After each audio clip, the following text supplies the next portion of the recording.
നമസ്കാരം. പുതിയൊരു വീഡിയോയിലേക്ക് സ്വാഗതം. അങ്ങനെ ഓണത്തിൻ്റെ വരവറിയിച്ചുകൊണ്ട് ഇന്ന് അത്തം. അത്തം 10-ന് പൊന്നോണം എന്നാണ് പറയാറ്. എനിക്ക് അത്തം എന്ന് കേൾക്കുമ്പോൾ വീട്ടിൽ പണ്ട് ഓണം സെലിബ്രേറ്റ് ചെയ്തതാണ് മനസ്സിൽ ഓർമ്മ. പണ്ടൊക്കെ നമ്മൾ ഓണത്തിനൊന്നും അത്തത്തിനോ ഓണത്തിനൊന്നും പൂക്കൾ നമ്മൾ കാശ് കൊടുത്ത് വാങ്ങാറില്ല.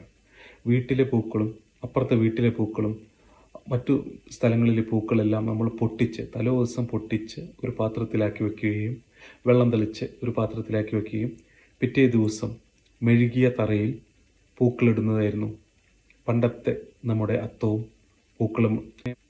അത്തം തുടങ്ങിക്കഴിഞ്ഞാൽ പിന്നെ മൊത്തം ഓണത്തിൻ്റെ ആഘോഷത്തിനുള്ള തിരക്കാണ്. അത്തത്തിന് അന്ന് തൊട്ടന്നെ നേന്ത്രപ്പഴം പുഴുങ്ങുന്ന ചടങ്ങുകളോടുകൂടി ഓണത്തിൻ്റെ ആഘോഷം തുടങ്ങുകയാണ്. പിന്നീട് ഓരോ ദിവസങ്ങൾ ചെല്ലുന്തോറും കായ വറുക്കൽ, ശർക്കര വരട്ടി ഉണ്ടാക്കൽ, അങ്ങനെ മൊത്തം തിരക്കുകളാണ്. നാരങ്ങ അച്ചാറുണ്ടാക്കുന്നു. അങ്ങനെ പല തിരക്കുകളോടുകൂടിയായിരുന്നു എൻ്റെ ചെറുപ്പത്തിലെ ഓണ സെലിബ്രേഷൻ. എനിക്ക് തോന്നുന്നു അതായത് എൻ്റെ ഈ ജനറേഷനിലോട് കൂടി ഓണം അങ്ങനെ ആഘോഷിക്കുന്നത് മൊത്തം നിർത്തി. ഇപ്പോൾ ഏത് സ്ഥലത്താണ് കായ വറുക്കലും ശർക്കര വരട്ടി ഉണ്ടാക്കലും അച്ചാറുണ്ടാക്കലും? ഇതൊന്നും ഇപ്പോൾ എവിടെയും ഇല്ല. പൂക്കൾ പോലും ഇപ്പോൾ കാശ് കൊടുത്താണ് വാങ്ങുന്നത്. എൻ്റെ ആ ജനറേഷനിൽ മാത്രമാണ് പൂക്കൾ അപ്പുറത്തെ വീട്ടിൽ പോയി പൊട്ടിക്കലും അപ്പുറത്തെ സ്ഥലങ്ങളിൽ പോയി തലേദിവസം പൊട്ടിച്ച് എടുത്തേക്കലും. അതൊരു വല്ലാത്തൊരു രസമായിരുന്നു. എന്നിട്ട് നമ്മൾ ഈ പൂക്കൾ ഇട്ട് കഴിഞ്ഞാൽ മറ്റു വീടുകളിൽ പോയി നമ്മൾ നോക്കും ആരുടെ പൂക്കളാണ് നല്ലത്.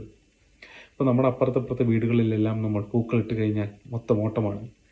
അവരുടെ ഡിസൈൻ നമ്മൾ കോപ്പിയടിക്കും. അവരെങ്ങനെയാണ് ഇട്ടിരിക്കുന്നതെന്ന് നമ്മൾ അതുപോലെ ഇടാൻ ശ്രമിക്കും.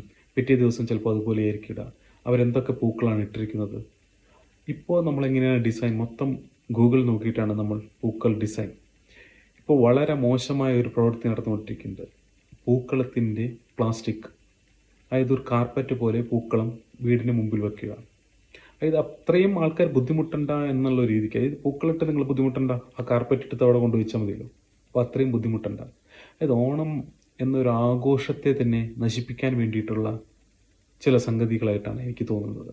ഇപ്പോൾ എവിടെയും സദ്യകൾ റെഡിമെയ്ഡ് സദ്യ, ചിപ്സ് റെഡിമെയ്ഡ്. പണ്ടൊക്കെ എന്തൊരു ആഘോഷമായിരുന്നു. ചിപ്സ് വറക്കുന്നു, കട്ട് തിന്നുന്നു, അതെല്ലാം ഒരു ആഘോഷമായിരുന്നു. ഇപ്പോൾ ഒന്നുമില്ല. ഇപ്പോൾ എല്ലാം റെഡിമെയ്ഡായല്ലോ. എൻ്റെ ഒരു ജനറേഷനിലോട് കൂടി ഓണം സെലിബ്രേഷൻ തന്നെ ഇല്ലാണ്ടായിരിക്കുന്നു.